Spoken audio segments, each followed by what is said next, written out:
Raw and real. Raw and real. And let me give y'all some information about one of the best, the best back and forth seesaw fight on last weekend's card was Smith and Buatsi, whatever, Buatsi, something like that. Man, that was an action-packed seesaw fight. Soon as you think one is getting the better of the other one comes back and hurt the other one, man. Now that's old school boxing right there. I don't care what none of y'all say. That's the best. To me, that was the most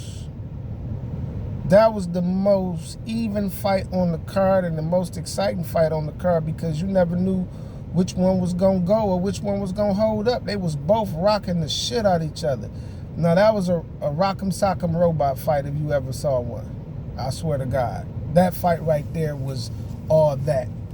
And I know y'all can agree with me, man. I know y'all have to agree with me. That Smith, and I don't like butchering his name, but Buatsi something. It was a good fight. It was a good fight, and I know y'all enjoyed it. I was, man, I'm telling you, it was a couple times I almost spit out my drink. I was like, oh, this shit was crazy. That was a fight. And them boys was throwing precise combinations. Like, I mean, that was a fight. That was a fight. That was a great fight. I mean, both of them boys came out there and did their things, and they did not disappoint. It wasn't no dull fights on the card. None at all. None at all. Every fight was exciting. Even the prelims, it still was exciting. You got to give it to the Turks, man. They put on a hell of a card. And I don't know if that card will ever... No, hold on. 225 has been some good cards. Because the Benavidez, the Keyshawn Davis, with Abdullah Mason. I mean, we've been getting kind of spoiled this year, y'all. On some real shit. We have been getting kind of spoiled this year because we've been having some outstanding cards.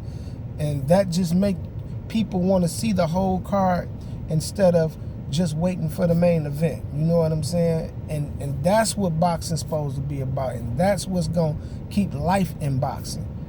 You can't just wait for the main event when people show up around 10 o'clock or 11 o'clock waiting on the main event and they like scratching the whole card.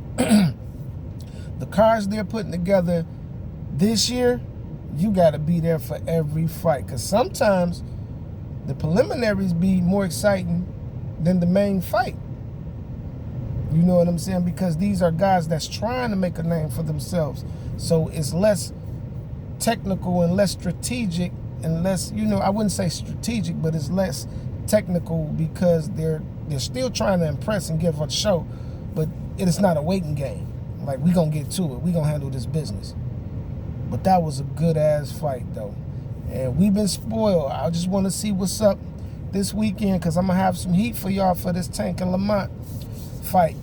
You know what I'm saying? But not to take nothing away. I'm going to got a video for that, too. So, but not to take nothing away from Smith and Buatsi. I'm fucking his name up. I know I am. I'm sorry, y'all. I'm fucking his name up. But y'all know who I'm talking about. So it's not to take nothing away, but that was a good ass fight, man. Now that was old school classic boxing if you ever saw one, y'all. And y'all know I ain't lying. That's some shit. That's some straight up Mickey Ward and Arturo Gatti type shit. They just cracking the shit out of each other. That was one of them, rough and drag out fights. It's will against will, because when you're in a fight like that, man, at a certain point in the fight, the skill is out the window. I know a lot of casual fans don't know this, but a lot of fighters and real fans know skill is out the window. You fighting on pure heart determination, and grit. That's what you fighting on. Skill is out the window. It's like that. Oh, okay, motherfucker. That's what you coming with. Take this. Bah, bah, bah, bah, bah, bah, bah, bah, bah, bah, bah.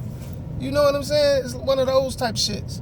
So, yeah, that's the type of fighting you want to see. Not nobody running, not nobody, you know what I'm saying, holding the fight and doing little shit and looking at the ref, looking for help. Ain't none of that shit. You come to fight, you a fighter, you fight. That's the type of shit I like to see. And when you got fights like that, there really isn't no loser. Because the fan, even if you do lose, the effort that you put into that fight and the grit and determination and the heart that you showed will make people want to see you again. And people don't understand that. Just because you lose a fight, your market value doesn't drop. I know everybody in the Floyd Mayweather era with the O's and all that, but the way you lose a fight, your market value doesn't drop. Sometimes it boosts you into the limelight because people want to see you again. I'm going to give you a perfect example. It's like when Pitbull fought Tank. Pitbull fought Tank, put him on the Tank, said it himself. A star was born tonight. He took him the distance. Gave him a good fight. I mean, despite the hand, if his hand wasn't injured, it probably would have came out different, but Pitbull is a tough motherfucker, man.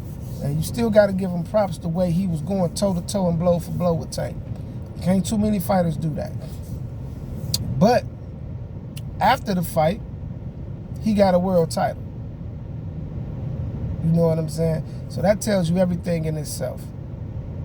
So just because you lose a fight, depending on how you lose, as long as you're in a good fight, your stock doesn't drop. It still goes up because you're fan friendly and people gonna always want to see you. But y'all tell me what y'all like about that Smith fight, that Smith and Buatsi fight. I'm still fucking his name up probably.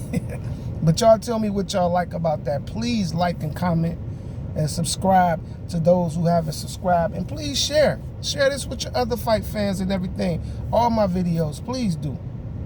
You know what I'm saying? I want to spread this raw realism to the world because that's what we need. We need more people that's going to speak from the heart and speak the truth. I'm not signed with any promotional companies or whatever to boost or to, you know what I'm saying? I'm not with none of that. You're going to always get it raw and real on this channel. And that's what I do. I do this for the love. I don't get paid for this. I do this for the love of it. You know, and by being a former fighter myself. So it's raw and real, baby. Tell me how y'all feel. Peace.